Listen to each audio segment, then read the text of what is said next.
प्रिय विद्यार्थियों, हिंदी साहित्य व्याख्यान माला में आप सभी का एक बार पुनः स्वागत है। पूर्व में हमने रीतिकाल के अंतर्गत भक्ति और नीति के संदर्भ में विस्तार से चर्चा की। उसी संदर्भ में आज हम रीतिकाल में जो वीर काव्य हैं उसके ऊपर विस्तार से चर्चा करेंगे। तो आज का जो हमारा विषय है वह है रीतिकाल का वीर काव्य और उसके प्रमुख कवि भूषण के बारे में बहुत सभी लोग जानते हैं कि छत्रपति शिवाजी के आश्रय में रहने वाले कवि हैं और बहुत हिंदी साहित्य की रीतिकाल की काव्यधारा में उनका बहुत ही महत्वपूर्ण स्थान माना जाता है। तो यहाँ हम चर्चा करेंगे वीर काव्य और उसके प्रमुख कवि भूषण के संदर्भ में। रस की दृष्टि से रीतिकाल में श्रृंगार के बाद यदि कोई रस आता है तो वह वीर रस आता है, अर्थात श्रृंगार के बाद रीतिकाल में वीर रस का ही महत्वपूर्ण स्थान है। आचार्य शुक्ल इसको स्वीकार भी कर चुके हैं और वे एक स्थान पर कहते हैं कि वास्तव में श्रृंगार और वीर इन्हीं दो रसों की कविता इस काल में हुई है। अब तक हिंदी साहित्य के इतिहासों में इस काल के रीति और श्रृंगार साहित्य को ही प्रधान मानकर वीर काव्य की प्राय उपेक्षा हुई है। प्रस्तुत काल के नामकरण के साथ रीति और श्रृंगार दोनों धाराओं को प्रमुख स्थान प्राप्त हुआ, लेकिन वीर काव्य को गौण स्थान दिया गया, जबकि इस काल में व्यापक रूप से वीर काव्य की रचना हुई है, लेकिन उसका समय का अध्ययन उस मात्रा में नहीं हुआ जैसा इस काल के रीति और श्रृंगार साहित्य का हुआ है। रीतिकाल का वीर काव्य आदिकालीन काव्य से कुछ भिन्न है। अब यहाँ हम देखते हैं कि यद्यपि इस काल में भी इस धारा के कवियों ने राजाओं, नवाबों, सामंतों की झूठी प्रशंसाएं की हैं, लेकिन कुछ ऐसे कवि भी हैं जिनकी दृष्टि राष्ट्र के गौरव और उन्नति पर भी थी, जिससे उनका काव्य वीर काव्य विशुद्ध वीर काव्य कहलाने का अधिकारी बन पड़ा है। कुछ देवताओं की वीरता का वर्णन करने वाला काव्य है, तो कुछ रासो पद्धति का श्रृंगार मिश्रित वीर काव्य भी इस काल में लिखा गया है। कुल मिलाकर विभिन्न शैली और उद्देश्यों से प्रेरित वीर काव्य की रचना इस काल में हुई है। रीतिकाल के कवियों ने वीर भावों की अभिव्यक्ति दो प्रकार से की। नंबर 1 प्रबंध काव्यों द्वारा, नंबर 2 मुक्तक काव्यों द्वारा। प्रबंधात्मक वीर काव्यों के रचिताओं में लाल, पद्माकर, शूदन, कुमान, जोधाराम आदि उल्लेखनीय। मुक्तक वीर काव्यों की रचना करने वालों में भूषण और बांकीदास प्रसिद्ध है। अब देखिए, यहाँ हम विशेष रूप से इस काल का जो बहुत ही महत्वपूर्ण वीर कवि है, कवि भूषण, उनके ऊपर विस्तार से चर्चा करेंगे। प्रमुख जो कवि भूषण और उनका साहित्य, उसकी चर्चा हम कर रहे हैं यहाँ पे। भूषण वीर रस के सर्वश्रेष्ठ कवि और वीर कर्ताओं के भूषण कहलाए जाते हैं। इनके जन्म काल के संबंध में विभिन्न मत प्रचलित हैं। इनका जन्म कानपुर जिले के तिकवानपुर गांव में हुआ था। इनके पिता का नाम रत्नाकर त्रिपाठी था। विद्वानों ने मनीराम, मुरलीधर, घनश्याम आदि उनके मूल नाम बताए हैं, जबकि कुछ विद्वानों ने इनका मूल नाम भूषण सप्रमाण साबित भी किया है। भूषण के आश्रयदाता के रूप में कई नाम दिए जाते हैं, लेकिन इनका साहित्य सर्जन मुख्यतः छत्रपति शिवाजी महाराज और छत्रसाल के राजाश्रय में हुआ। दो राजाओं का जो आश्रय है उसमें प्रमुख माना जाता है। सबसे महत्वपूर्ण छत्रपति शिवाजी महाराज और दूसरे छत्रसाल महाराज। वस्तुतः भूषण सच्चे वीरोपासक थे, वीरता के पुजारी थे। साथ ही राष्ट्रभक्त और स्वामी भक्ति भी इनमें कूट करके भरी थी। अन्य रीतिकालीन कवियों की भांति धर्म प्राप्ति के लिए चापलूसी प्रधान काव्य रचना करने वाली न तो इनमें कोई प्रवृत्ति थी, न कोई इनका स्वभाव था, और न ही इन्होंने वैसा प्रयास भी किया। कहने का अभिप्राय ये है कि चापलूस प्रधान कवि नहीं थे। एक तरह से अपनी वीरोपासना प्रतिभा के सच्चे प्रेरक व्यक्तित्व की खोज में कई दरबारों में गए, लेकिन अपने अनुरूप जो इन्हें आश्रयदाता दिखाई दिया वो छत्रपति शिवाजी और महाराज छत्रसाल ही लगे।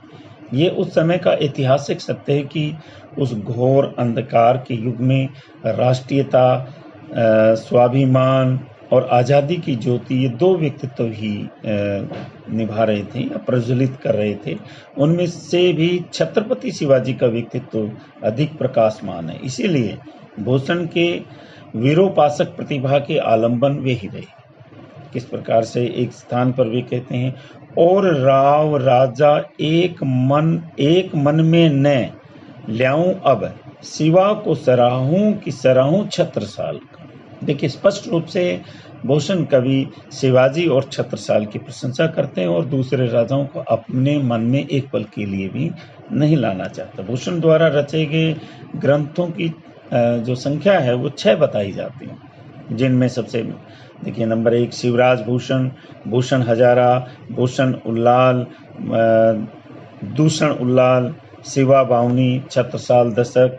इनमें से भूषण हजारा, भूषण उल्लास, दूषण उल्लास अप्राप्त हैं, अभी हमें प्राप्त नहीं होते हैं।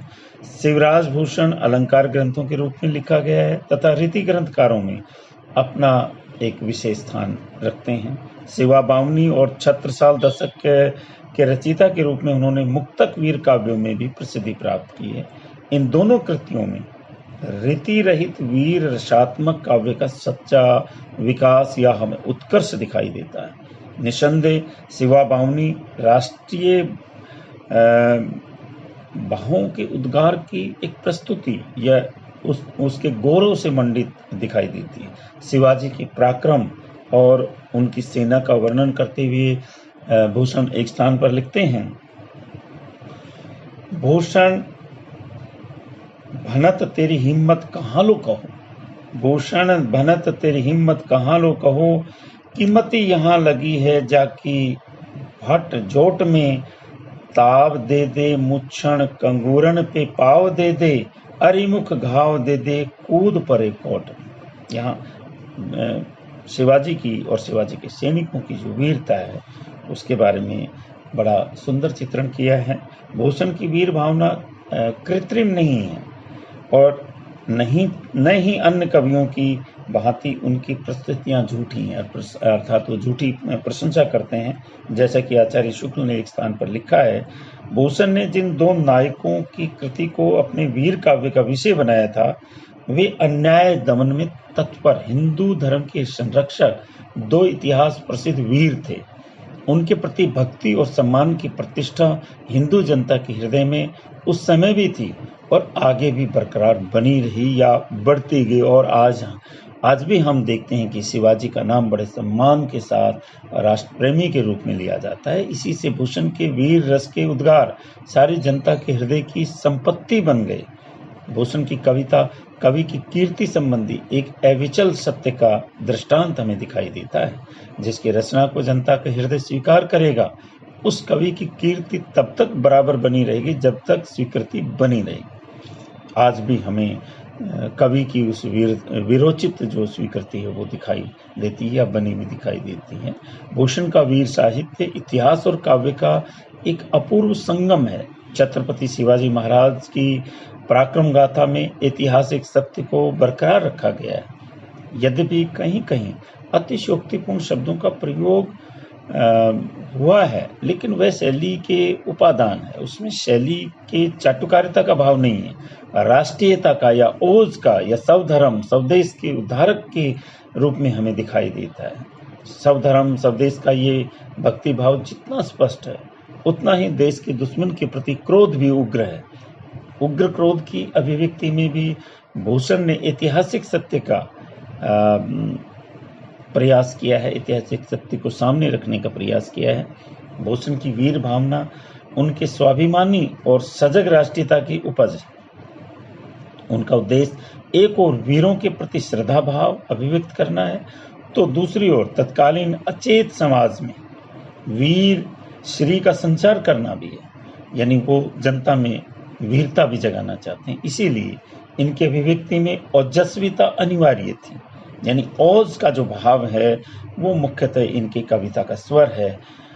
और व्यक्तियों की जो दृष्टि से उन्होंने, या जैसे हम अभिव्यक्ति की बात करें या भाषा की बात करें, तो उन्होंने ब्रज को तोड़ा मरोड़ा है, लेकिन उन पर यह आरोप करते हुए ये ध्यान रखना आवश्यक होगा कि कवि ने भाषा की सारी शक्तियों को वीर रस के क्षेत्र में झोंक दिया। अब जब हम देखते हैं कि ब्रज भाषा बड़ी सरल है, सहज है और कोमल कांत पदावली वाली, लेकिन ब्रज भाषा में भी उन्होंने विरोचित काव्य रचा है। तो कहने का अभिप्राय यही है कि उन भाषा की शक्तियों में वीर रस के क्षेत्र को झोंक दिया है। उसने उसकी अर्थ शक्ति से ही काम नहीं लिया, अभी तो उसके नाद और शब्द रूपों से भी उचित रूप में काम लिया है। और उनके उद्देश्य की पूर्ति का एक अभिन्न अंग है। जहाँ तक शब्दों की तोड़ मरोड़ उनके वीर भाव की अभिव्यक्ति में सहायक रही, वहाँ तक ये भूषण की भाषा शैली का गुण विशेष दोष नहीं माना जा सकता। एक जगह पर जैसे वो कहते हैं, दुग पर दुग जीते सरजा शिवाजी गाजी, दुग पर दुग जीते सरजा शिवाजी गाजी, उग पर उग नीचे रुंड मुंड फरके, भूषण बनत बाजे जीत के नगारे आ रहे, सारे नर नारी भूप सिंघल को सरके। कैसे एक तरह से भाषा में भी वो नाद सौंदर्य भर देते हैं। कुल मिलाकर हम ये कह सकते हैं कि भूषण राष्ट्रीय भावों के गायक। उन्होंने राष्ट्रीयता की परिभाषा सांस्कृतिक दृष्टिकोण से की है। भूषण रीति या श्रृंगारकालीन एक सजग सचेत राष्ट्रीयता, वीरता और साहसिकता के सफल अभिव्यक्ति के कवि माने जा सकते हैं। वे अपने युग के सच्चे प्रतिनिधि थे। उनमें महापुरुषों के सम्मुख नत होने वाली श्रद्धा थी, जनता की पीड़ा के प्रति सहानुभूति थी, अत्याचार के प्रति आक्रोश था और अत्याचारी के प्रति विद्रोह का भाव था। चाहे भूषण की कविता में उत्कृष्ट मर्मज्ञ कवि की सूक्ष्म कवित्व कला न हो, किंतु उनके काव्य में ओज का प्रभावी घोष अवश्य, जो रग रग में रक्त का संचार करने में समर्थ है। वीर रसानुकूल ब्रज भाषा लिखने में भूषण सिद्धार्थ थे। छत्रसाल की तलवार की प्रशंसा में कवि का भाव प्रवाह और अलंकार चमत्कार दर्शनीय है। उसका एक उदाहरण देखिए, पक्षी पर छीने ऐसे परे पर छीने वीर, तेरी बरछी ने बर छीने है खलन का। देखिए कैसे पक्षी पर छीने ऐसे परे पर छीने हैं वीर, तेरी बरछी ने बर छीने है खलन का। तो इस तरह से हम देखते हैं कि किस तरह से ओजस्वी भाषा में वो अपने आश्चर्यदाता अर्थात छत्रपति शिवाजी और छत्रसाल की वीरता की रचनाएं रचते हैं। उनके वीरोचित भाव, राष्ट्र प्रेम, राष्ट्रीयता, वीरता और साहसिकता की सबल अभिव्यक्ति अपने काव्य में कर सकते हैं। आज हमने इस पर चर्चा की। भूषण और वीर काव्य की रीतिकाल में जो उसका स्थान है, उसका महत्व है, उस पर बात की। आज इतना ही। आगे हम अन्य विषयों पर बिहारी जो रीतिकाल के बहुत ही महत्वपूर्ण कवि माने जाते हैं, उनके ऊपर विस्तार से चर्चा करेंगे। आज इतना ही। धन्यवाद।